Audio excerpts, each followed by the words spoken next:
Hey guys, welcome back to the channel. I've been doing odd and end projects around the house. You see, I'm going to be uploading this here in a few days. You'll see me doing the flooring. I was working on, I'm a dove hunter. I was dove season here in Texas. And I was making me a PVC dove tree out of PVC pipe, and I painted it with the spray and bed liner spray. But when I was building the dove tree, I got a 3-year-old and 6-month-old, so it's not like I can just go outside and build and leave them inside the house unsupervised. So I thought I was going to be smart and build the dove tree in the house. Well, of course, when I went to go drill a hole in one of the pieces of PVC pipe so I could mount this stuff together, it flung, the spade bit kind of wedged in the pipe, and it spun the connection. Well, when it did that, the purple primer used on PVC pipe flew off my workstation and landed all in the floor. And I got some before pictures. I didn't take no video before I started, but yeah, there ain't much to take it up. And we didn't have any fingernail polish or acetone in the house to even try it. Now, I did go buy some today and tried it before I replaced the tile. It took some of the purple up, but not enough to make a difference. So you'll see me doing that. And I didn't feel myself doing this, but ever since I got those RentACoop cups, watering cups for my chickens, I've been very, very satisfied with them. Very happy with them, as a matter of fact. And so I've been trying to design them to go into my chicken brooders inside the house where I keep all my baby chickens. Because, you know, the little waterers, I don't even know if I have one handy. This is for quail, but got the little base here, and you screw your container on. I thought maybe I had a container. No, not near me. But, you know, you screw your container on, and the water goes in there. This is for quail, not for chickens. That's why it's smaller, but I was using it for an example. Well, they keep on filling it up with shavings.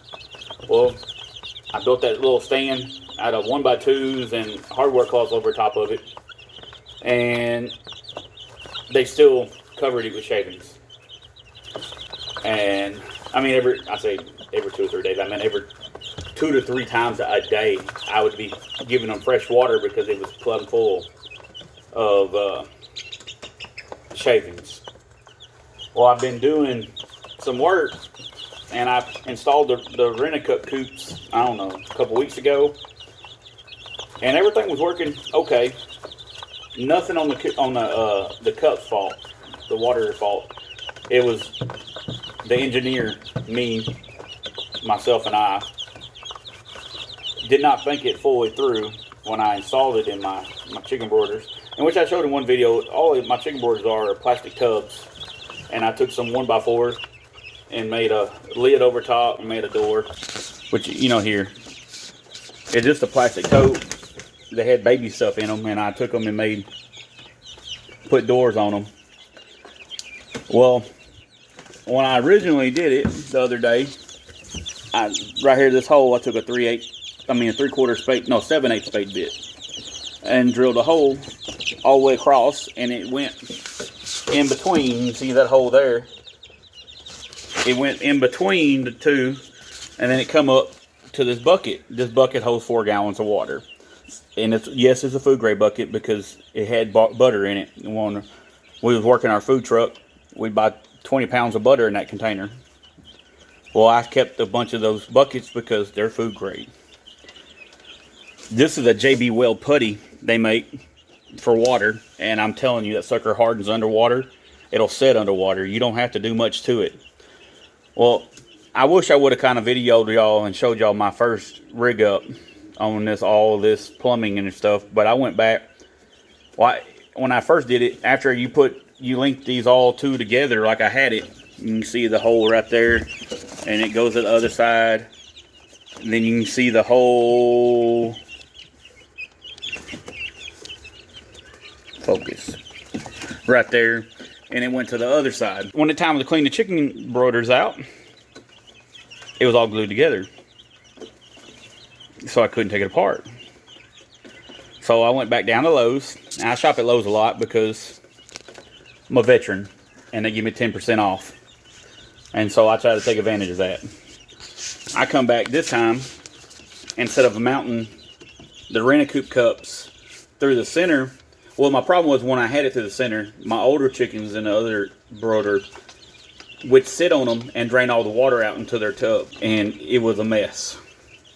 So this time I took a 1/2-inch drill bit and drilled a hole in the side here, and I ran the T from the RentACoop inside. Then I screwed the cups into the T's from the inside. And then I made, this is a screw connection, it'll unscrew, but also at the back you'll see I got a ball valve.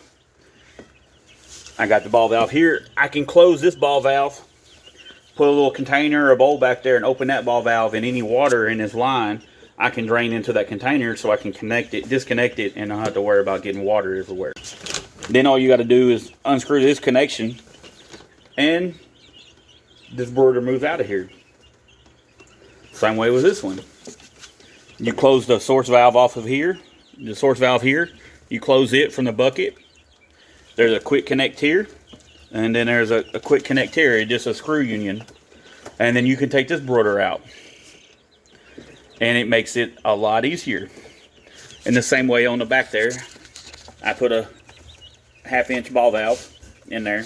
Like I said, you see, I just took a 1/2-inch drill bit, drilled the holes big enough for the end of the T's to fit in, and then screwed the cups into the sidewall. By me doing that, by putting the cups in the sidewall there, it keeps the chickens from trying to roost on it. That PVC pipe, like I said originally, was running through both of them all the way through. You know that way. Well, they would try to sit. They would sit on the cups and everything. I mean, sit on the PVC pipe. Well, they'd get on the cups to get onto the PVC pipe, and then they would poop in the cups. It was just nasty. And like I said, it's a total design flaw on me. This way, I hope, works a lot better. Been working on this for the last 2 hours because I wanted to make sure everything fit, measuring, gluing.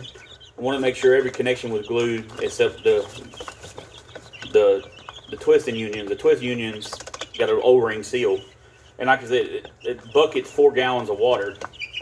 So that bucket, you only got a lot of water pressure. So you really probably didn't need to glue the PVC fittings. But I didn't want any leaking, and I didn't want to hear anybody complaining about it leaking. Well, guys, this is where my brooder's set up. You see I have the heat lamp over that one. These in the middle really don't need a heat lamp, but the heat lamp from the other one really does keep them warm in between. Those are the quail that hatched last week.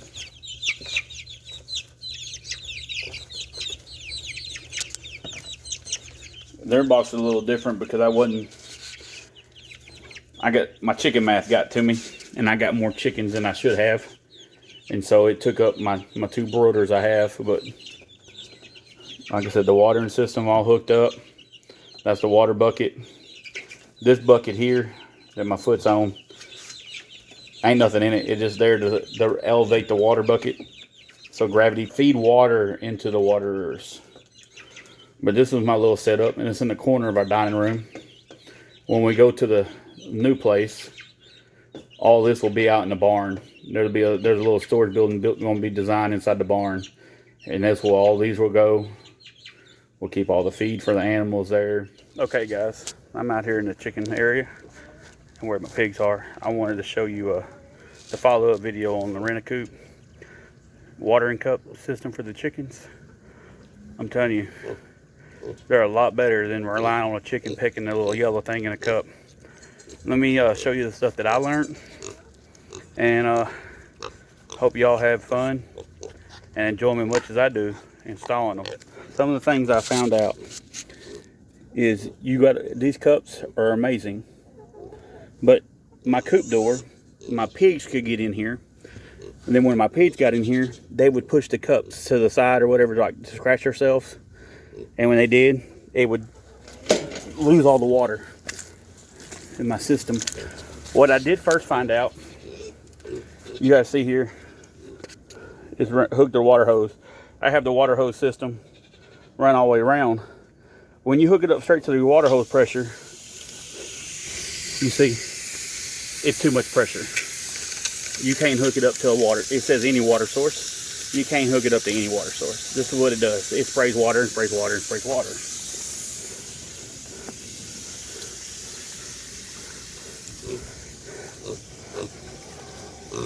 And even when it's acting like that, even if you pinch it back just a little bit, then ain't enough water pressure to reach the way I have it set up to reach my guineas. And on my guinea one too, it sits higher than the rest, and so my problem with there, it was pushing air out.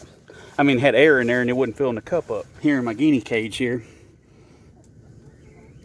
what I had to do was take the cup off completely, unscrew it from the T, and let it push all the air out. When it pushed all the air out, then the water started working fine. There's nothing design flaw with the T. It was my engineering skills when rigging all this up. And then here on the back of the quail, you see I had to put a clamp to hold that hose up.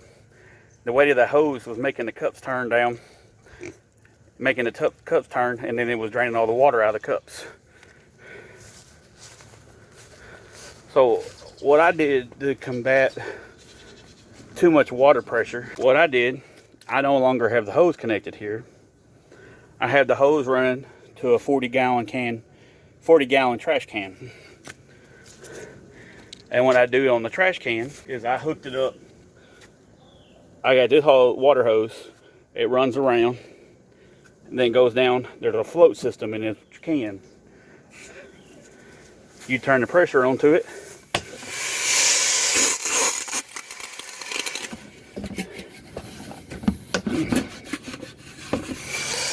And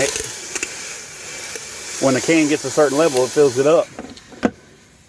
Now on my lid, I had to cut a hole in the lid at the top with this for this float system. And then I had to notch the lid. I had to notch the lid here for the mountain bracket to hold the float on. And this right here keeps any big bugs and the goats and stuff out of the water. And every 3 days or so, I pour a little apple cider vinegar in it, and it works great. Once I transitioned over to this big barrel, because I'm pushing I got 6 cups. I'm pushing a lot of fluid. I got it run to 3 different coops, 6 cups total, with roughly about 50 foot of water hose tied from the can to the chicken coop, from the chicken coop to the quail hutch, and from the quail hutch to the guinea coop. There's 50 foot of water hose. So I went with a 40-gallon barrel, so I got enough water pressure to push water out to all 3. And like I said, every 2 or 3 days I put water in the barrel.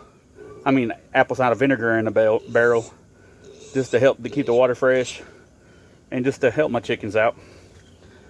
Hopefully within 2 months we'll be at the new property. I forgot to mention on this video, I partner up with RentACoop. They like my, I partner up with RentACoop. They like my first video I did on the review on their cups, and they offered to do a giveaway. Let me do a giveaway. So if you like and comment on this video, once it's posted, within 48 hours, I'm gonna do a drawing, and the winner will get a 6-pack of these RentACoop cups.